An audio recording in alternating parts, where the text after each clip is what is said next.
সম্মানিত দর্শক, আসসালামু আলাইকুম। আমি ফাতেমা বলছি নারায়ণগঞ্জ থেকে। সবাইকে ওয়েলকাম জানিয়ে শুরু করছি নতুন আরও একটি লাইফস্টাইল ব্লগ। আশা করছি সম্পূর্ণ ভিডিওটি শেষ পর্যন্ত দেখবেন। ভিডিওটি শেষ পর্যন্ত দেখলে কোথাও না কোথাও আপনাদের কাছে ভালো লেগে যেতে পারে। যদি ভিডিওটি ভালো লেগে থাকে তাহলে আপনারা আপনাদের ফ্যামিলি ফ্রেন্ডদের সাথে শেয়ার করতে পারেন। যারা ভিডিওটা দেখতেছেন তাদেরকে অসংখ্য ধন্যবাদ। যারা এখনও আমার চ্যানেলটিকে সাবস্ক্রাইব করেনি প্লিজ আমার চ্যানেলটিকে সাবস্ক্রাইব করে দিবেন। আর যারা অলরেডি করে দিয়েছেন তাদেরকে অসংখ্য ধন্যবাদ। যদি কোথাও কোনো অংশে একটুও ভালো লেগে থাকে তাহলে আবারও বলছি, প্লিজ আমার ভিডিওতে একটি লাইক দিয়ে আপনাদের মূল্যবান মন্তব্য অবশ্যই কমেন্ট করে আমাকে জানান। আপনাদের কমেন্ট পড়তে আমার এত ভালো লাগে। আমি আপনাদের প্রত্যেকের কমেন্ট পড়ি। আমার কাছে অনেক ভালো লাগে। যারা আমার ভিডিওতে কমেন্ট লিখেন তাদেরকে অসংখ্য ধন্যবাদ এত সুন্দর কমেন্ট করার জন্য। এখানে আমি অনেক বকবক করে ফেললাম। ভিডিওটি ছিল কালকে যে কোনো কারণে আমি এক জায়গায় চলে গিয়েছিলাম, যার কারণে আমার চ্যানেলে কালকের ভিডিওটা আপলোড দিতে পারিনি। যেহেতু আমি প্রতিদিনই আপলোড দেওয়ার চেষ্টা করি, মাঝে সাঝে দু একদিন এলোমেলো হয়ে যায়। যাই হোক, এই তো আমাদের পাশেই কিন্তু আমরা যেখানে থাকি সেই পাশেই মেলা বসে, সেই মেলাতে চলে গিয়েছিলাম। তো সেখান থেকে কিছু কেনাকাটা করে এনেছিলাম, সেই ভিডিওটাও কিন্তু আমি এখানে আপনাদের সাথে শেয়ার করলাম। এটাই আমি ভিডিও শুরুতে দিয়ে দিলাম। এরপর রান্নাবান্না যা আছে সেগুলো শেয়ার করবো। যদিও এটা ছিল বিকেলের সময়, তো সেটাই আগে দিয়ে দিলাম। এখান থেকে আমি কিছু ফুল কিনে এনেছিলাম, তো দেখতেছিলাম কোনটা নিব। অবশেষে হচ্ছে বাসায় চলে আসলাম। তারপরে এই যে দেখুন যা আনা হলো। এইটা কেমন লাগতেছে অবশ্যই কমেন্ট করে জানাবেন। দেখুন কতটা সুন্দর, তাই না? একদম বাস্তব মনে হচ্ছে, একদম বাস্তব। তারপর দেখুন এই যে এখানে আমার পাকের রুম সাজানোর জন্য আনছি। আমার মেয়েতে বলে আমি নাকি পাগল হয়ে গেছি, এই জন্য এগুলো কেনাকাটা করেছি। পাকের রুমটাকে নাকি আমি ছোট বাবুদের মতো করে সাজাবো। বাবুরা নাকি ওই ফুলের দিকে তাকিয়ে খেলবে। আসলে যাই যেটা বলুক না কেন, আমার কাছে তো ভালো লাগে। যেহেতু আমি সেখানে ভিডিও সারাদিন আমার পাকের রুমেই থাকা পরে ওইখানের ভিডিও ক্লিক আমার সারাদিনই নেওয়া পড়ে।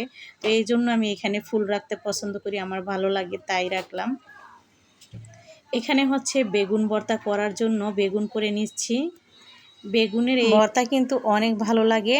আমি এই ভর্তার রেসিপি হচ্ছে আমার ফেসবুক পেজে আপলোড দিয়েছি। কারণ যেহেতু আজকের এই ভিডিওটা ছিল না, কালকের ভিডিও, তাই আমি কালকে ভর্তা রেসিপি আমার পেজে দিয়েছিলাম। তো অনেকেই হচ্ছে আমার ইউটিউব থেকেও দেখেন, অনেকে আমার পেজ থেকেও দেখেন। যে যেখান থেকেই দেখেন না কেন তাদেরকে জানাই অসংখ্য ধন্যবাদ। দেশ বিদেশ থেকেও আমার ভিডিওগুলো দেখা হয়। অনেক সুন্দর কমেন্ট করেন। অনেক আপুরাই বাহিরের কান্ট্রিতে থাকে, অনেক ভাইয়ারাও থাকে। তারা আমাকে অনেক সুন্দর কমেন্ট করেন, তাদেরকে জানাই আবারও অসংখ্য ধন্যবাদ।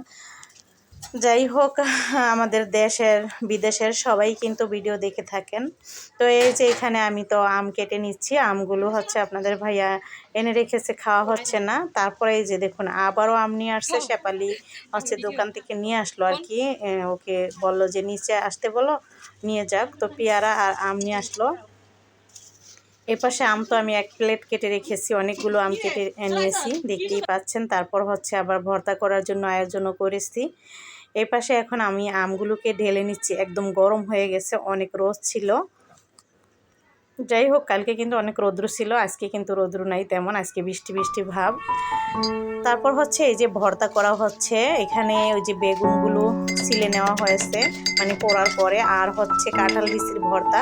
কাঁঠালের সিজনে হচ্ছে কাঁঠাল আপনার বাড়িতে তেমন খায় না, কিন্তু এই বিচি খাওয়ার জন্য কাঁঠাল কিনে। আর আমাদের বাসায় সবাই হচ্ছে কাঁঠাল পছন্দ করে না, শুধু আমি আর আপনার ভাইয়া কিছুটা খায় আর কি, দু এক কোষ আর কি খাওয়া হয় এই। কিন্তু বিচি খাওয়ার জন্য কাঁঠাল কিনা হয়। তারপর হচ্ছে এই পাশে আমি পাবদা মাছ রান্না করব। মাছটাকে তো শেফালি কেটে দিয়েছে, ও ধুয়ে দিয়েছে। এখন হচ্ছে আমি লবণ হলুদ মাখিয়ে ভেজে নিব। পাবদা মাছ দিয়ে টমেটো দিয়ে পেঁয়াজ দিয়ে একটু ভুনা করলে খেতে অনেক ভালো লাগে। হালকা একটু ঝোল রাখবো, তেমন না। এই পাশে তো কাঁঠালের বিচিগুলো হামানদিস্তিতে হচ্ছে ভর্তা করে নিচ্ছে আমার মেয়ে। তো এই যে প্রথমে মরিচ লবণ গুঁড়া করে নেওয়া হয়েছে, তারপর কাঁঠালের বিচি গুঁড়ো করে নেওয়া হয়েছে, তারপর ধনিয়া পাতা পেঁয়াজ দিয়ে ভর্তাটাকে কমপ্লিট করবে। এই পাশে আমি মাছগুলো হচ্ছে ভেজে নিচ্ছি। মাছগুলো বেশি হয়ে যাচ্ছিলো, উল্টিয়ে দিচ্ছি। একদম বেশি ভাজা হলে আবার খেতে ভালো লাগে না, তাই হচ্ছে যেহেতু এই পিঠটা একটু বেশি ভাজা হয়ে গেছে, আমি ওই পিঠটা বেশি আর কি মানে লাল করব না, কমই হইব আর কি। তারপরে এই পাশে হচ্ছে কাঁঠাল বিচির ভর্তাটা হয়ে যাওয়ার পর বেগুন ভর্তাটা যদিও হাত দিয়ে ডলেই বানানো হয়, যেহেতু এখন আর ওইভাবে করবো না, মানে হামানদিস্তিটা যেহেতু নিয়েছে তো এইভাবে করলে একটু সহজ হয় আর খেতেও খারাপ লাগে না।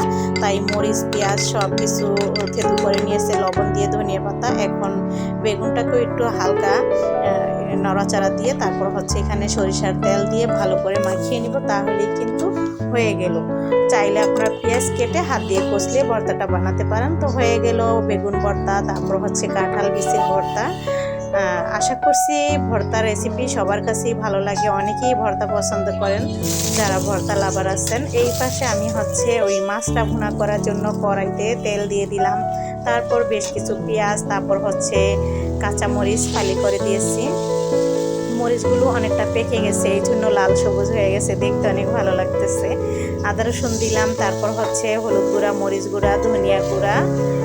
মরিচ গুঁড়া অবশ্য দেওয়া হয় না, ধনিয়া গুঁড়া হলুদ গুঁড়াই দেওয়া হয়েছে, কারণ মরিচ আছে, কাঁচামরিচটা দিয়েছি। এই পাশে হচ্ছে ওই যে টমেটো কুচি করে দেওয়া হলো, তারপর কিছুটা পানি দিয়ে মশলাটাকে আমি অফ ক্যামেরায় কষিয়ে নিয়েছি। এখন হচ্ছে আবারও ঝোলের পানি দিয়ে তারপর মাছগুলোকে দিয়ে দিব, তাহলেই কিন্তু হয়ে যাবে। আমি পুরো ভিডিওটা দেখাইনি, টেনে টেনে ভিডিওটা দেখাচ্ছি, আসলে ফুল ভিডিওটা দেখালে ভিডিও বড় হয়ে যাবে এই জন্য। তো এই তো এখন হচ্ছে এই যে আমি মাছগুলোকে বিছিয়ে দিয়ে দিলাম, আর ফুলগুলো হচ্ছে আমি এখানে মাত্র রাখলাম, মানে হচ্ছে আমি পরে সুন্দর করে আরও আর কি সাজাবো, এখন সেইভাবে আর কি হয় না। তো সেগুলো যখন আমি ফিট করব ফুলগুলো কিভাবে এখানে রাখবো সেগুলো আমি আপনাদের দেখাবো। আপাতত একটু রাখলাম আর কি, কেমন লাগে। তো রান্না বান্না কমপ্লিট হয়ে গেছে, মাছ রান্না, তারপর হচ্ছে চিংড়ি মাছ ভাজা, আর হচ্ছে বেগুন ভর্তা, কাঁঠাল বিচির ভর্তা, এই ছিল রান্না বান্না। তো রেসিপিগুলো আপনাদের কাছে কেমন লেগেছে অবশ্যই কমেন্টের মাধ্যমে জানাবেন। ভিডিও যদি আপনাদের কাছে ভালো লেগে থাকে সেটাও আমাকে কমেন্টের মাধ্যমে জানাবেন। যারা এতক্ষণ ধৈর্য ধরে আমার সঙ্গে পুরো ভিডিওটি দেখলেন তাদেরকে অসংখ্য ধন্যবাদ। আবারও চলে আসবো নতুন কোনো ভিডিও নিয়ে। আল্লাহ হাফিজ।